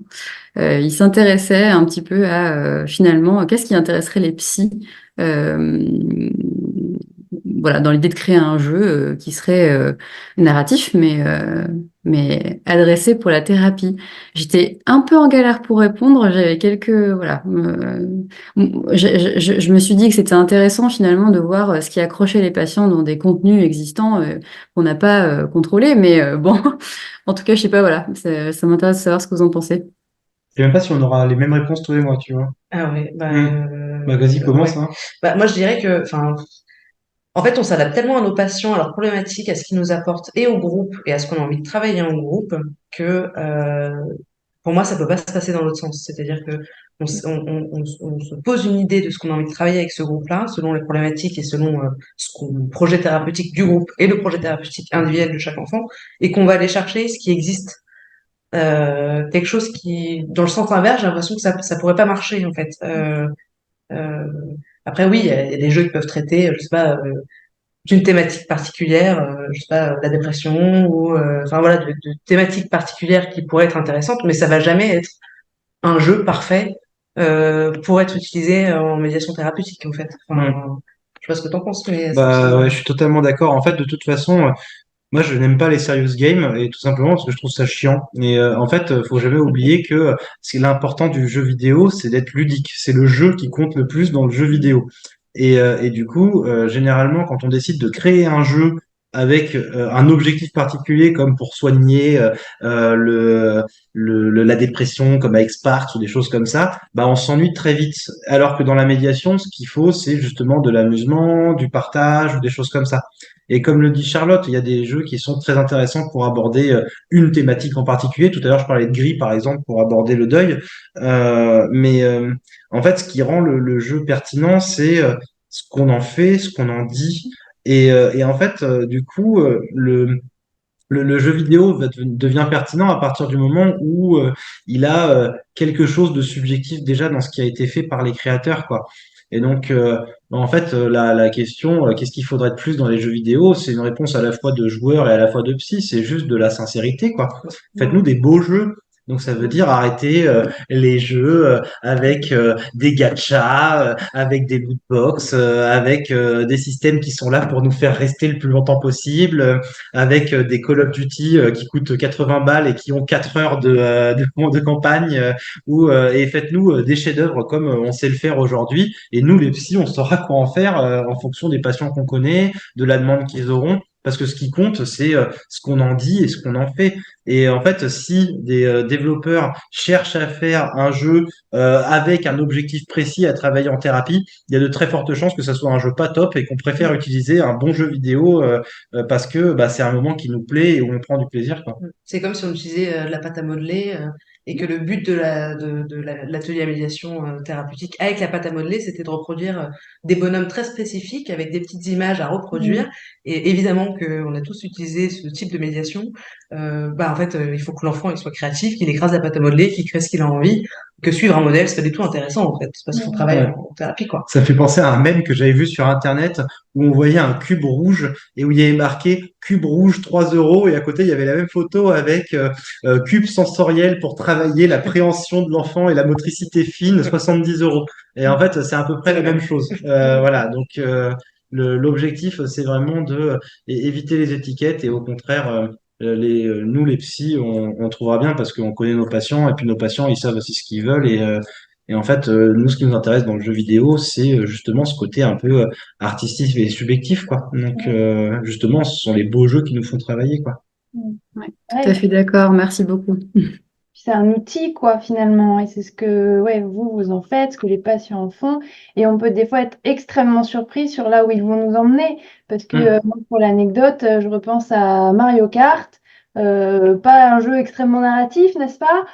Et pour autant, une patiente qui m'a fait rejouer la relation mère-fille, en fait, parce qu'elle prenait bébé Peach, moi j'ai pris maman Peach, et puis il y a eu tout un truc dans les courses avec les personnages, quoi. Mais voilà, c'est celle qui a fait ça, et ça me serait pas venu à l'idée, quoi. Mais Hmm. pour créer le jeu, ouais, parfait, ou je sais pas quoi, non, ça marcherait pas du tout. Je pense que ça serait un flop, hein, commercialement parlant. Totalement d'accord. Ouais, ouais, mm.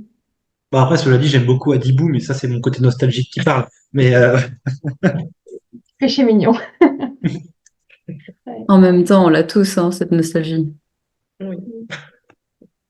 Ouais. Ah, mais c'est intéressant parce que ça renvoie, bon, on va s'arrêter là quand même parce que sinon on parlerait des heures, mais ça renvoie aussi à ce que ça fait vivre chez le psy qui est lui-même joueur et qu'est-ce que lui, il investit aussi là-dedans, dans cet objet-là. C'est pas pour rien qu'on choisit tel ou tel jeu, c'est pas, voilà. On y met de soi. C'est aussi Ah, ouais. bien sûr. Alors après, ça nous est arrivé. Enfin, toi, je crois que tu l'as pas connu, mais on a une amie qui a été avec une collègue qui a utilisé les jeux vidéo en thérapie alors qu'elle n'était pas joueuse du tout. Et c'était assez intéressant de voir aussi que c'est largement possible. On peut très bien être psy et ne jamais avoir touché un jeu vidéo de notre vie et apprécier ce type de médiation, mais il faut juste s'autoriser à s'émerveiller un peu de ce qu'on Oui, voit, c'est ça. quoi. En Mm. fait, faut avoir envie de partager, enfin, comme tout objet de médiation, hein, si on partage pas l'envie d'utiliser autant que des patients en ont envie, Mm. ça fait un flop, en fait. Voilà. Mm. Enfin, c'est toujours, enfin, oui, c'est le Ouais. cas de toutes les médiations. Et Alors, moi, j'étais pas une grande joueuse, mais j'adorais les jeux vidéo. Euh, donc, mais c'est intéressant parce que du coup, on n'avait pas du tout le même vécu aussi. C'est pour ça qu'on était un binôme intéressant aussi dans ce couple-là. Mais parce que du coup, on a un vécu qui est différent et on renvoie une authenticité dans nos émotions et dans notre émerveillement et notre découverte qui est complètement différente et qui est très enfin, porteur, je pense, pour les enfants. ouais, et puis on met toujours un peu de notre subjectivité. Je sais que par exemple, moi j'ai jamais utilisé de jeu de course en thérapie parce que j'aime pas ça. Voilà, moi je suis un grand fan de Mario Kart, mais à part Mario Kart, j'ai jamais aimé les jeux de course. Bah, j'ai jamais trop eu envie de tester parce que j'ai toujours eu peur de pas prendre du plaisir dans la thérapie et du coup de pas vouloir, quoi. On pourrait essayer, ça, on inverserait les rôles comme Je ça. pourrais essayer, mais j'ai voilà.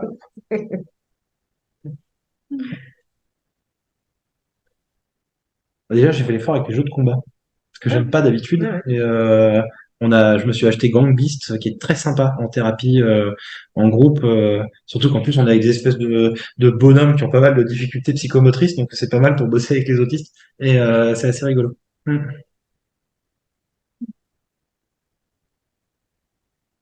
Est-ce qu'il y a encore quelques remarques ou questions? Sinon, je pense qu'on va pouvoir s'arrêter là. 22h15, on est dans les temps, mais à la perfection. À la perfection. En tout cas, moi, je remercie vivement Charlotte et Olivier pour votre intervention. C'était extrêmement riche.